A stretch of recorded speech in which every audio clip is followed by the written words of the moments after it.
చెప్పేవి శ్రీరంగ నేతలు సోచేవి అవేవో గుడిసెలో అన్నట్టుగా ఉంది మన ఈనాడు సంస్థల అధినేత రామోజీరావు పరిస్థితి. తన సమస్త సామ్రాజ్య విస్తరణకు మార్గదర్శి అనే ఆదాయ మార్గాన్ని పట్టుకుని అందులోని డబ్బులను హవాలా ద్వారా ఇతర సంస్థలకు మళ్లించి భారీ సామ్రాజ్యాన్ని రామోజీరావు స్థాపించారు. మార్గదర్శి డబ్బులతోనే రామోజీ ఫిల్మ్ సిటీ కట్టారు. ఈనాడును విస్తరించారు. ఈటీవీ ఛానల్స్ పెట్టారు. పచ్చళ్ల వ్యాపారాన్ని కొనసాగించారు. సమస్త రామోజీ వ్యాపారాలకు ఆయువు పట్టు ఈ మార్గదర్శినే. అందుకే మార్గదర్శి అన్నింటికీ మూలం. ఇక ఎవరి దగ్గరైనా నల్ల డబ్బు ఉంటే దాన్ని వైట్ మనీగా మార్చి ఇవ్వగల నేర్పరి రామోజీరావు. సినిమాలు తీయడమో మార్గదర్శిలో మళ్లించడమో చేసి నల్ల డబ్బును తెల్లగా మార్చి రాజకీయ పార్టీలు పారిశ్రామికవేత్తలకు ఇవ్వగల నేర్పరి రామోజీ అని కథలు కథలుగా చెబుతారు. తాజాగా మార్గదర్శి చిట్ ఫండ్స్ రసీదు డిపాజిట్ల పేరుతో సేకరిస్తున్న అక్రమ డిపాజిట్ల వెనుక నల్లధనం గూడు పుటాని దాగుందనే విషయం బయటపడింది. రాష్ట్రంలోని 37 మార్గదర్శి బ్రాంచ్ కార్యాలయాల్లో సేకరించిన రసీదు డిపాజిట్ల వివరాలను సిఐడి పరిశీలించడంతో ఈ భాగోతం బయటపడింది. ఆర్థిక లావాదేవీల నిర్వహణలో సంబంధిత వ్యక్తుల పాన్ ఆధార్ నెంబర్లు నమోదు చేయాలని బ్యాంకింగ్, నాన్ బ్యాంకింగ్ సంస్థలు ఖచ్చితంగా పాటించాల్సిన నిబంధన. కానీ మార్గదర్శి చిట్ ఫండ్ సేకరించిన అక్రమ డిపాజిట్లకు ఇస్తున్న రసీదుల్లో ఎక్కడా కూడా డిపాజిట్దారుల పాన్ నెంబర్, ఆధార్ నెంబర్లను నమోదు చేయడం లేదు. అంటే ఆ డిపాజిట్ల వివరాలేవి ఆదాయ పన్ను శాఖ పరిశీలించే అవకాశం లేదు. ఎంత భారీ మొత్తాన్ని డిపాజిట్ చేసినా గుట్టు బయటపడదు. ఆ పేరుతో నల్ల కుబేరుల నుంచి భారీగా నల్లధనాన్ని అక్రమ డిపాజిట్లుగా సేకరిస్తోంది. అక్రమ మార్గాల్లో సంపాదించిన నల్లధనాన్ని దాచుకునేందుకు వారికి మార్గదర్శి చిట్ ఫండ్స్ ఓ మార్గంగా కనిపిస్తోంది.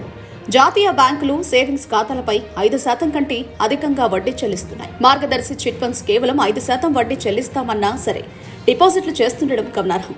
ఎందుకంటే జాతీయ బ్యాంకుల్లో డిపాజిట్ చేయాలంటే ఆ ఆదాయం ఎలా వచ్చిందన్నది చెప్పాల్సి ఉంది. పాన్ నెంబర్, ఆధార్ నెంబర్, ఇతర వివరాలను సమర్పించాలి. అవి ఆర్బీఐ, ఆదాయ పన్ను, సిబిడిటి మొదలైన అధికారుల దృష్టిలో ఉంటాయి. ఆ వివరాలేవి వెల్లడించడానికి సుముఖంగా లేని వారు మాత్రమే ఇతర సంస్థలో డిపాజిట్ చేసేందుకు ఆసక్తి చూపిస్తారు. ఎందుకంటే వారు డిపాజిట్ చేసేదంతా నల్లధనమే కాబట్టి. ఈ విధంగా వేల సంఖ్యలో అక్రమ డిపాజిట్ల రూపంలో భారీగా నల్లధనాన్ని చలామణిలోకి తీసుకువచ్చినట్టు సిఐడి గుర్తించి దర్యాప్తు ముమ్మరం చేసింది.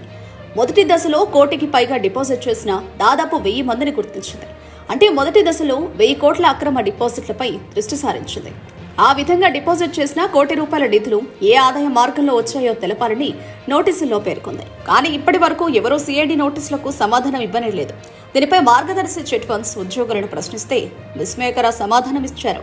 పాన్ కార్డ్, ఆధార్ కార్డు వివరాలను ఆన్లైన్ ఖాతాల్లో ఎందుకు లింక్ చేయలేదని మార్గదర్శి చిట్ ఫండ్స్ బ్రాంచ్ మేనేజర్లను ప్రశ్నిస్తే అది తమ విధానమని కూడా చెప్పడం గమనార్హం. అంటే పక్కా పన్నాగంతోనే నల్లధనం దాచుకునేందుకు మార్గదర్శి చిట్ ఫండ్స్ ను అడ్డాగా చేశారన్నది స్పష్టమవుతోంది. మార్గదర్శి ఫైనాన్షియల్స్ అయినా మార్గదర్శి చిట్ ఫండ్స్ అయినా అంతిమంగా చేసేది నల్లధనం దందానే అని తేటతెల్లమైంది.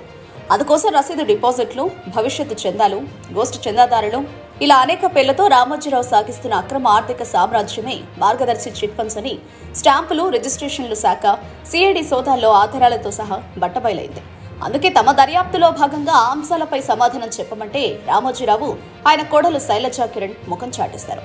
రామోజీరావు ఏకంగా గుడ్లు తేలేసినట్టు మంచమెక్కి మేలో డ్రామా నడిపితే శైలజా కిరణ్ తనకు ఆరోగ్యం బాగోలేదని, కళ్లు సరిగ్గా కనిపించడం లేదంటూ టీవీ సీరియళ్లను తప్పించే రీతిలో నటనా చాతుర్యం ప్రదర్శించారు.